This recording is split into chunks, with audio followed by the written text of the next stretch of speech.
ცოტა ხნის წინ პლენარულ ხდომაზე ალდეს წევრმა შეკითხვა დაუსვა, ანუ იყო კითხვა-პასუხის ბლოკი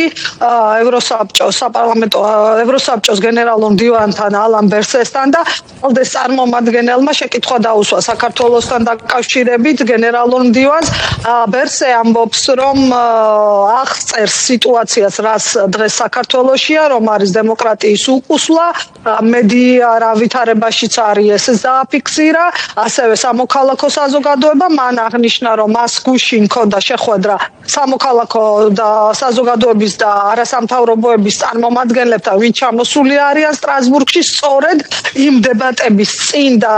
კენჭისყრის წინ, რაც უნდა გაიმართოს ხვალ. ასევე სხვათა შორის საინტერესო იყო ის, რომ მან აღნიშნა, რომ ამ ვითარებასთან დაკავშირებით საუბარი მას ჰქონდა სომხეთში ირაკლი კობახიძესთან და თუ გავიხსენებთ ევროპული პოლიტიკური საზოგადოების ბოლო შეკრებას ერევანში,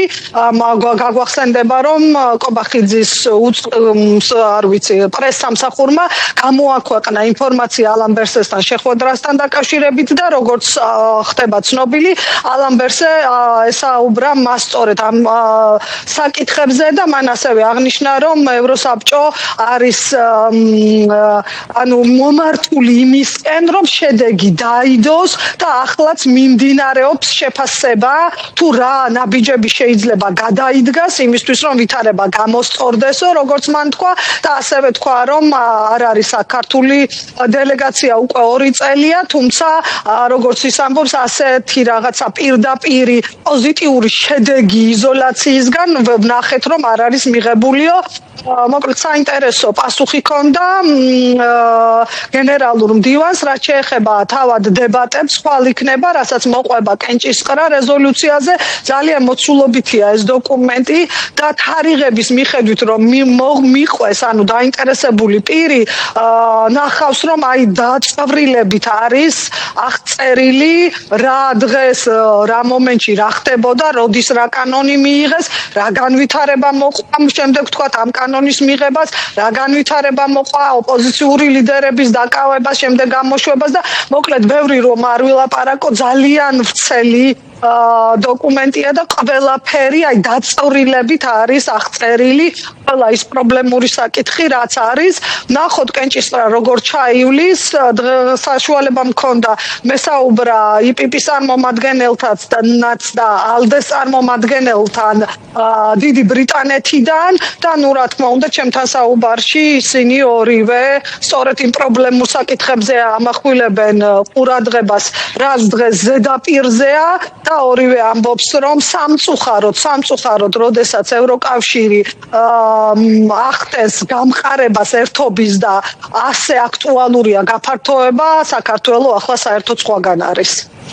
კი ბატონო, თამარ, შენ აღნიშნე, რომ სამოქალაქო სექტორის წარმომადგენლები არიან ადგილზე, არ არიან ალბათ, მაინც ვიკითხავ, რეჟიმის წარმომადგენლები, ხო? არა, არ არიან და გუშინ იყო პირველი დღე საზაფხულო სესიის და როგორც ტრადიციულად პირველივე საკითხი არის უფლებამოსილებების მინიჭება დელეგაციებისთვის და ასევე ვებგვერდზე თუ ნახავთ, იქ წერია, რომ ქართული დელეგაცია არ არის და მათთვის უფლებამოსილებები არ მიუნიჭებიათ, ასე რომ ისინი არ იმყოფებიან აქ არასამთავრობოების წარმომადგენლები, თინა ბოკუჩავა ჩამოსული, ასევე ანა ბუჩუკური არის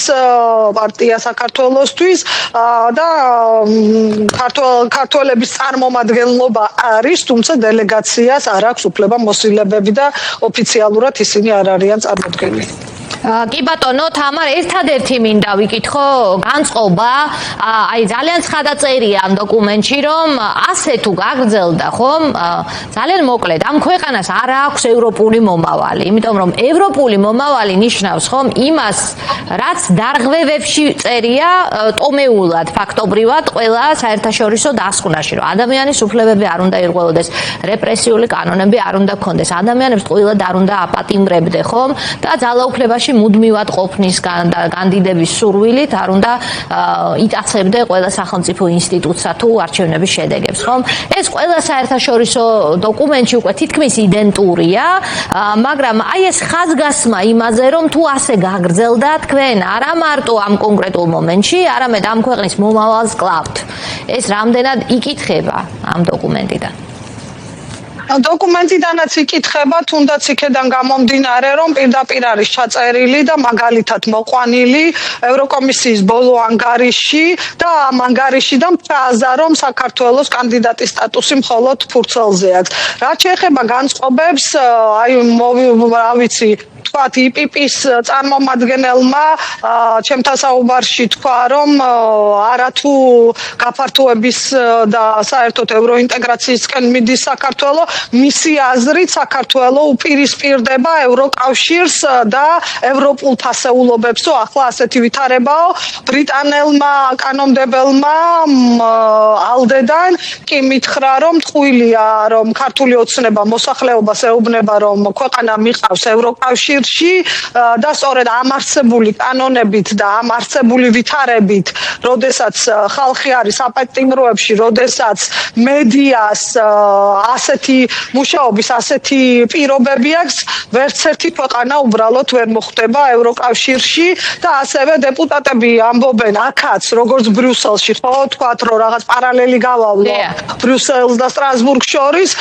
ძალიან ღიად ამბობენ, რომ ქართულმა ოცნებამ იცის რა არის გასაკეთებელი და პირდაპირ თქვა იპიპის წარმომადგენელმა, რომ უნდა გაუშვან პატიმრები, უნდა იქონდეს მედიას საშუალება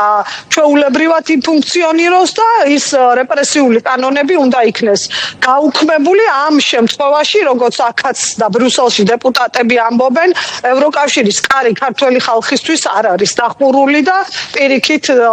ძალიან კმაყოფილები იქნებიან სტრასბურგშიც და ბრიუსელშიც ეს პროცესები აქეთ ასე თუ შემოტრიალდა, რადგანაც დღეს ევროკავშირს საერთოდ არ ჭირდება მის გარშემო ეს რუხი ზონები და საქართველო სამწუხაროდ ახლა სწორედ ამ რუხ ზონაშია მოქცეული, რადგანაც ჩვენ ფაქტიურად არ გვაქვს ურთიერთობა როგორც პარტნიორებს ევროპელ პარტნიორებთან და საერთოდ გაურკვევლად ვართ, არ ვიცით საით ვართ, ოფიციალურად ამბობს ქართული ოცნება, რომ მიდის ევროკავშირისკენ, თუმცა ევროკავშირისკენ არც ერთ ნაბიჯს არ დგამს და